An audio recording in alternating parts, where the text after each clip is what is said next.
Is there any meaning to see now we know as well that si Attorney Michael Poa had a meeting with COA officials in September 2023 asking for an audit query as opposed to an audit, what's the O? Audit Observation. AOM. Audit Observation Memorandum, that's it. ano po ba yung difference, Commissioner? And what's the significance of that Yes. meeting wherein they asked for an audit query instead? Bakit siya big deal? Okay, big deal siya. Kasi meron itong parang ipinapahiwatig na mukhang nag-exert kayo ng pressure at tumatawid kayo doon sa boundary ng tinatawag nating independence of the Commission on Audit. Pero sige, baka sabihin naman ay lumalabis ako sa aking analysis. Pag tiningnan natin yan, ang audit query ay, di ba ang auditor, paiba-iba ka ng assignment, paiba-iba ka ng agency, posible na doon sa first part, yung understanding the agency, para malaman mo kung ano yung mga risk, meron kang isang proseso or isang operation na hindi mo masyadong naintindihan, kaya mag-i-issue ka ng audit query. Yon. Talagang basically, audit query, you are inquiring, di ba? Because you know, you have to complete your process of understanding the agency. So you have to issue an audit query. An audit observation, on the other hand, ay, alam mo na yung proseso na pag-aralan mo na. Pero meron kang napansin na mga tinatawag nating deficiencies. Parang merong mga pagkukulang. Napansin mo na merong weaknesses in internal control. Napansin mo na merong non-compliance sa mga Kaya parang ang mo ay, for the sake of due process, ito yung maingat na inilalatag natin. Kasi pag hindi natin na-observe yung due process, questionin tayo di ba? Diyan nagsisimula yung abuse of discretion, etc. So, tingnan mo, bibigyan mo sila ng 15 days. Sasabihin mo, na-observe ko na parang mahina ang inyong internal control. Okay? So, in 15 days, dapat mag-submit sila ng kanilang justification o ang tawag natin doon, management comment.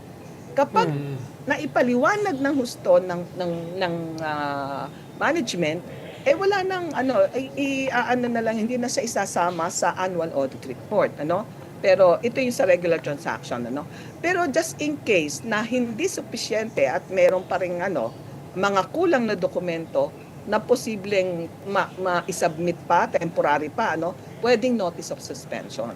Pero pwede ring dumiretso na kaagad sa disallowance. Ang halimbawa ko dyan ay, kung nag-travel ka, tapos nalimutan mong wala kang copy na na-submit sa liquidation mo, kasi cash advance din yan, hindi ka nakapag-submit ng certificate of appearance, ako bilang auditor, ang sasabihin ko, hindi na ako mag-i-issue ng audit query, naiintindihan ko yung travel and how it operates, Pero mag-i-issue ako ng audit observation, kunyari, na sasabihin ko, parang may weakness ang inyong internal control dahil parang hindi kompleto at mahina ang management ng mga documents ninyo. And then pwede ako mag-issue ng notice of suspension. Bibigyan ko yung management, pakisubmit ng certificate of appearance. In 15 days, tapos in 60 days, hindi ka nag-submit, magiging siyang disallowance. But I can go directly sa disallowance. Halimbawa, tiningnan ko yung travel niya. Mukhang parati kang nagpupunta sa parang hindi mo na-establish yung official purpose ng iyong travel. I can outrightly disallow it.